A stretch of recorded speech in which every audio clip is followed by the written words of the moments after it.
Shalom. Call halal Yahweh by Shem Shai by Shem Brakakwadash.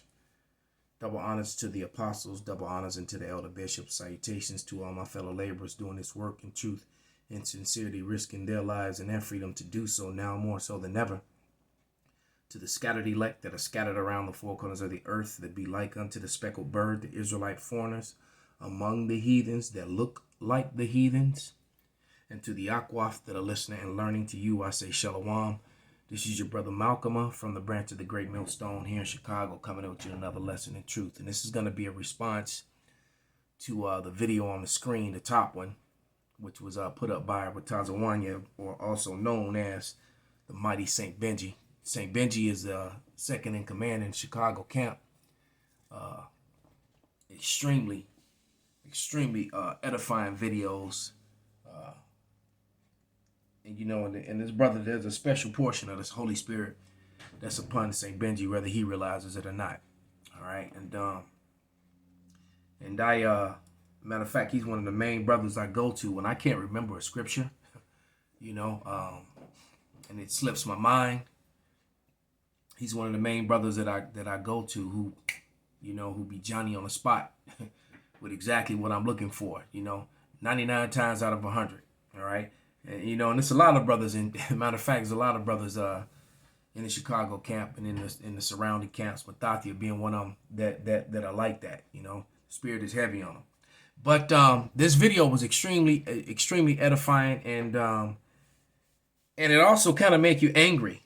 All right, especially when he goes into the history of the damage that the black fraternities have done and their part in the, you know, in the bringing down of their own people to you know, to change their ways, to seek love. We'll get into all that. But first, I want to open with the scripture and first Maccabees. Let's get that to set the mood. This is first Maccabees 1, and I'm going to start at verse 11. And it reads, well, you know, in the beginning, you read it. Matter of fact, let me just go ahead and start at 1.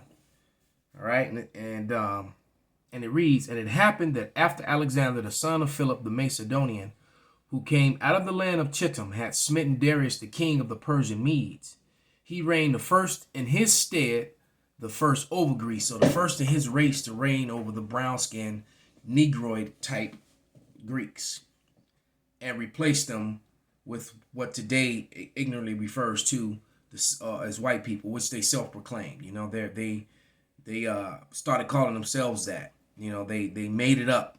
It's a made-up social construct. They're really red. They're the Edomites. But they got dominion over the whole earth for the first time over the Grecians. All right? Because a lot of people are still ignorant to the fact that the Grecians were actually a Negroid type people, for lack of a better word. They were melanated. They weren't pale-fleshed.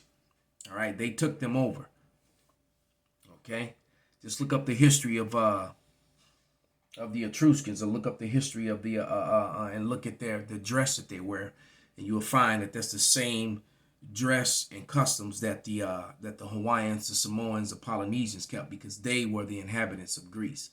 They were the melanated people who ruled that land, who got taken down by the invading what today is recalls to us as white people. So just to understand that, so you can get a picture of what's going on here. All right. And then it tells you, know, that he got dominion over the whole earth, that the earth was, you know, was given into the hand of the wicked. Job 9:24 matches right up with first Maccabees. As a matter of fact, let me go up to where it says, I'm going to start at verse 7. First Maccabees 1:7. So Alexander reigned 12 years and then died, and his servant bare rule, everyone in his place. And after his death, they all put crowns upon themselves, so that their sons after them many years, and evils were multiplied in the earth. So evils multiplied in the earth when the so-called white man came into rulership via Alexander of Macedonia, whose bloodline, whose sperm line he came from, can be traced back to Esau, Edom. All right. Starting at verse 11 now. Because after they got dominion, many of our people sought to please and oblige to their system. Okay, this is First Maccabees 1:11, and it reads, "In those days there went out of Israel wicked men who persuaded many, saying, Let us go up, make a covenant with the heathen that are round about us. For since we departed from them, we have had much sorrow. So this device pleased them well. Then certain of the people were so forward herein that they went to the king, who gave them license to do after the ordinance of the heathen. Whereupon they built a place of exercise at Jerusalem according to the custom of the heathen." So it's gyms, and they exercise naked. All right. That's where you get all your Olympic games and things of that nature from. That's why the girls always run around with their cheeks out. All right. You know, the high jumpers and all that, and the track stars, because they actually did it completely naked in the past. So they're almost there today.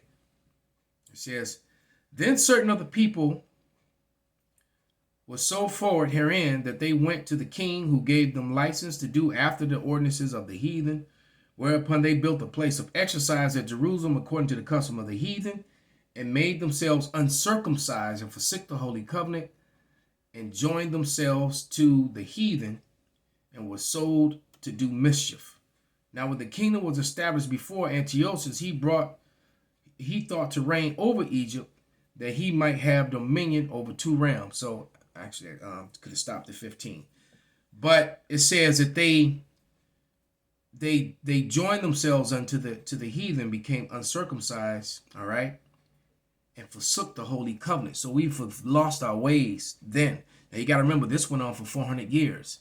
You know, that became the Hellenization period of the Israelites, which, you know, Christianity ducks and darts at this portion of history in the Bible, and then just go straight to the New Testament and Matthew, and start talking about salvation to everyone, not understanding that our people had lost their way, followed the heathen, and were scattered among the heathen.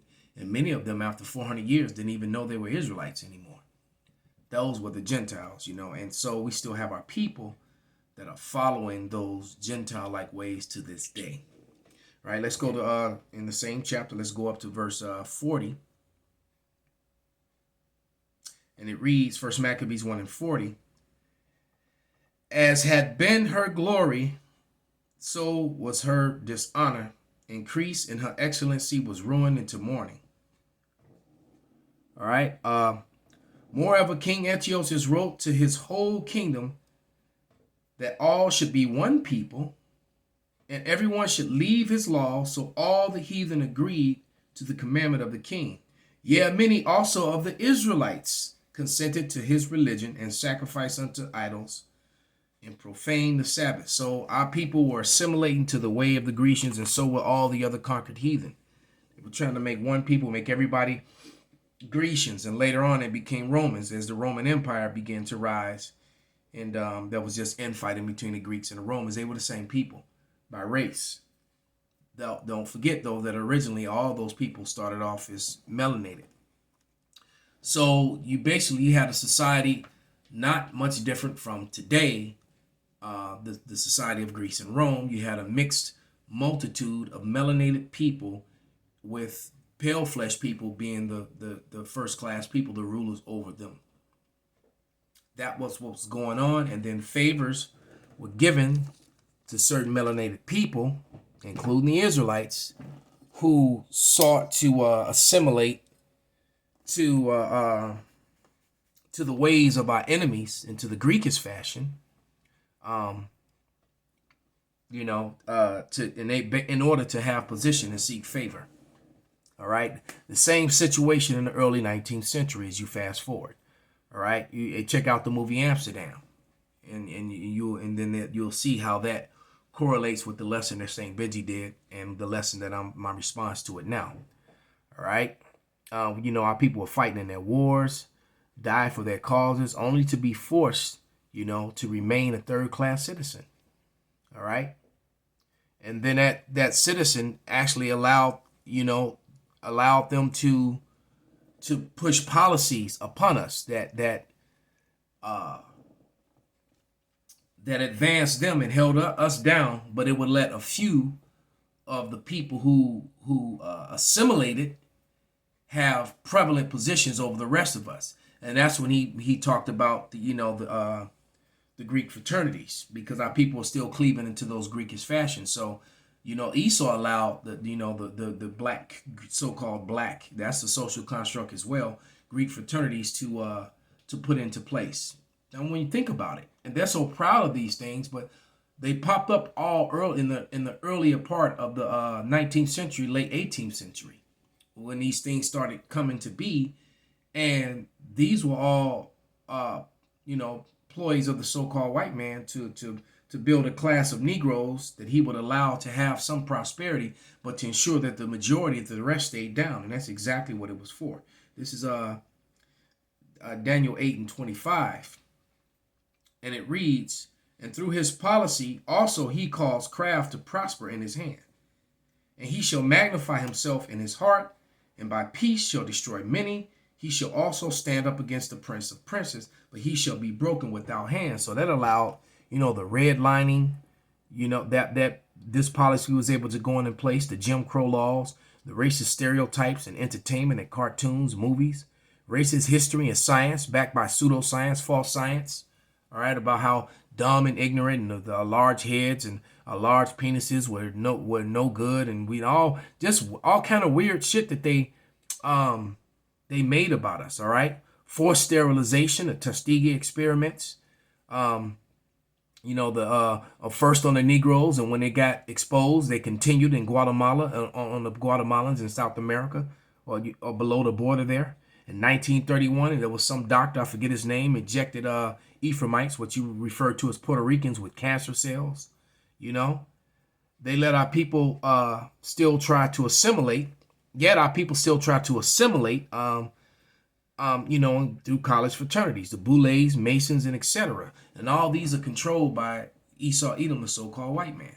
And that's his policy, to gain control and rule, man. And here in Chicago, if you were familiar, if you came up in Chicago, starting in the late 70s through the 80s, even into the early 90s, Chicago had what you call high school fraternities, social clubs. All right. And one of the biggest and most popular ones was a group called the Bros. All right. And which I would say D Family and Crunch Bunch. And anybody from Chicago knows what I'm talking about. All right. And D Family was probably the first. All right. Then Crunch Bunch came along, and these were all like baby fraternities, man. And so guess what? These were guys who were actually in college fraternities. They were deeply rooted in this. All right. The Bros had much of a street element to it. And it kind of changed the whole game when the Bros came along. But nevertheless, all of these high school frats, social clubs, were connected to college social clubs or college fraternities and sororities. All right, especially all you people who went to Lindblom. Although the Bros started in Hyde Park, and Bros spread basically went across the city. Where in the past, when Crunch Bunch and D Family, and there's a reason to all this. When they started, they were basically centered around Lindblom, only the school of Lindblom, and but the Bros went all city. That's how they became so big and so popular, and they were letting in people who definitely didn't meet the criteria as far as grades and things of that nature. They were looking more for strength and power. But the point being is that it always still stems back to the Greekish fashion, because those were omegas and alphas and what you call Q dogs and alpha dogs and the dudes with the canes. Why can't I think of them right now?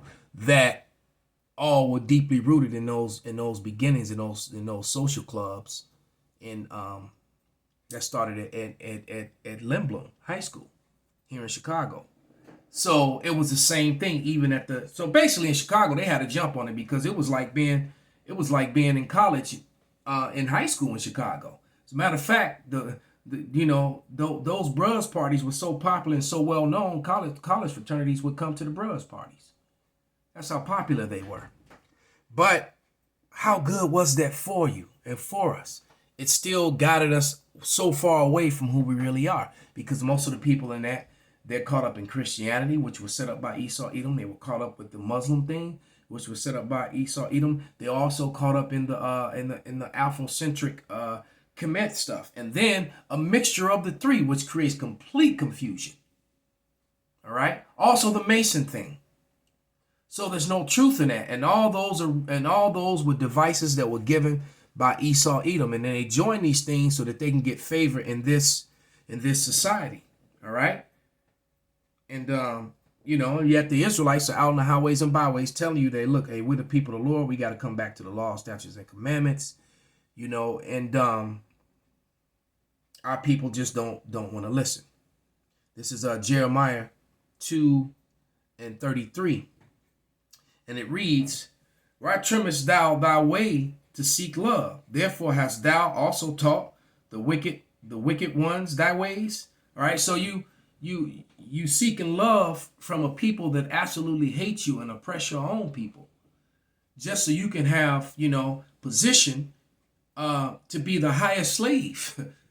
Because that's all you're really competing for. All right. That's what you jockeying for. Because, like I said, it allows them to use their policy, to keep our people down. With all the things that I mentioned before, the redlining, the Jim Crow laws, and all the sort of things that they did, and that they still continue to do. There is a system of white superiority, a system of racism that still applies here in America. They just hide it a little bit better today. All right, and the truth be said, they really don't hide it. You see it in police work and in different in the courtroom, in law proceedings every day. Okay. But and they were so worried about losing their position. As a matter of fact, let me find that now that I'm thinking about this whole fraternity thing and the whole Chicago social club scene, at the high school level, and those things have since dissolved. I don't hear about them anymore, except for the people who were a part of them, and most of those people went on to become part of the fraternities. A lot of the bros became Qs and Sigmas and other fraternities, but that was the whole point of them. The beginning of Crunch Bunch and D Family and that whole sort of thing. All right, and the bros itself was clearly designed after the Omegas, and a lot of the bros became Omegas. All right. But let me find this article where W.E. Du Bois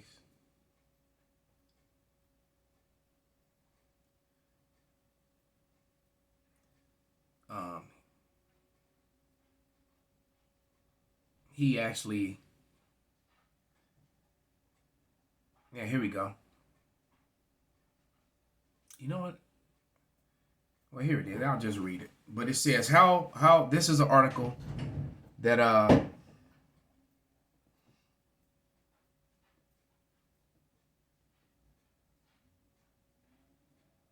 that was written about how black fraternities are actually harmful to the black culture in the U.S.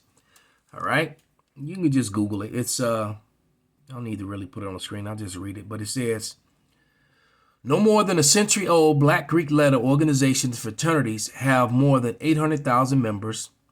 But are such organizations an asset, or do they work against the African-American community? This may be the same one that St. Benji read. And we're not, like he said, we're not two continents that are actually named after white man. That goes to show you how ignorant and how foolish, how stupid our people really are. I'm just going to be point blank. Because Africa is named after so-called white man, Scipio Africanus. And Asia, all right, is named after his brother, Scipio Asiaticus. So both the continent of Asia and Africa are named after white people, so-called. And that's recorded in the Bible, Psalms 49 and 11, that they would do that. America is named after another so-called white man, Amerigo Vespucci. So when you call yourself African American, you're calling yourself double white, all right, after two so-called white men, all right? But Ali Chambers argues that rather than unifying the black community against the effects of racial prejudice, they have merely become a vehicle for blacks to assimilate into white culture and society and means to create self-perpetual black oligarchy. And it's true, because people become, if you watch the movie Stomp the Yard, there was one scene when he said, you know, my whole future hangs in the balance and y'all worried about a step competition. All right, because why? Because, you know, you get just like you become a Mason, you know, same deal. You afforded certain benefits in society. All right, and you know, and most of the judges, they're all Masons, and a Mason will go to court and they'll stand up there and throw those hand signals symbols back and forth, and you know, and Masons can actually, you know, get away with a lot of things in society that other people can't get away with, and it's true. I mean, even a fraternal order of the police is a part of Masonic order. Their symbols are all Masonic. All right? And so a lot of this fraternity stuff is as well. They're all closely related. And so to get these positions, you know, but it keeps the rest of their people held down because that's not afforded to everyone. All right? Because it creates a self-perpetuating black oligarchy. All right? It's for fraternity fathers only want their daughters to deal with other fraternity men. And, you know, you saw that in the movie Stomp the Yard. Clearly. All right. In the past 5 years, there has been resurgence of research surrounding the philosophy and the mission of Black Greek letter organizations, BGLO. And this is so remnant, there's nothing new under the sun. You know, it tells you that in Ecclesiastes. And so when I sound like the little kid who was stuttering. back when we read the book in the book of Maccabees, our people assimilated to the Greekish fashion. So this is just that coming around again. There's nothing new under the sun. Did not Dean Big Brother Almighty tell him you can Watusi your black ass back to Africa? He was really brown and not black at all. He said, I am a Greek. All right? But you can Watusi your ass back to Africa. All right? And that was the same thing between, you know, the Israelites, you know, in the ancient world, and between, you know, the Israelites who cleaved on to their heritage, to their Hebrew Israelite heritage, because they were indeed Hebrew, the 8 Hebrew nations, all right, but yet they were the Hebrew Israelites, all right, and they cleaved on to that, and those are their people who cleaved on to the Greekish fashion, all right. But it says, in the past 5 years, there has been resurgence of research surrounding the philosophy of the mission the Black Greek letter organization. While my work suggests that the rites of passage of the fraternity, which include ancestor veneration, rebirthing concepts, dance performance, can mirror the characteristics found within traditional West African communities. New theories suggest the BGLO should be critiqued as social movements, and it's true, because that's what they came from, West Africa, and the people in the West Africa that are the Hebrews that are still there, that migrated there, were refugees from the land of Israel.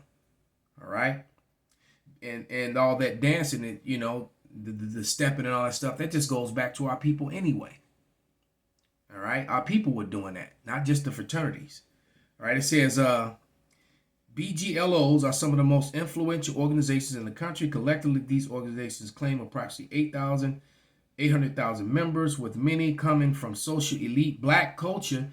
Each year, they offer countless scholarships and conduct thousands of service programs. According to many staunch supporters, BGLOs not only insist that their existence is a valuable asset to society, but also stress that the organizations, which include writers, scholars, social activists, educators, civil rights leaders, historical linked to the success of African American community. The harshest critics maintain activities and organizations that have included secret meetings, selective membership, and preference for lighter complexions allow black elites to create and separate privileged society based on snobbery, arrogance, and have thus enabled these organizations to perpetuate a vicious cycle of racial prejudice and white supremacy. They actually help it.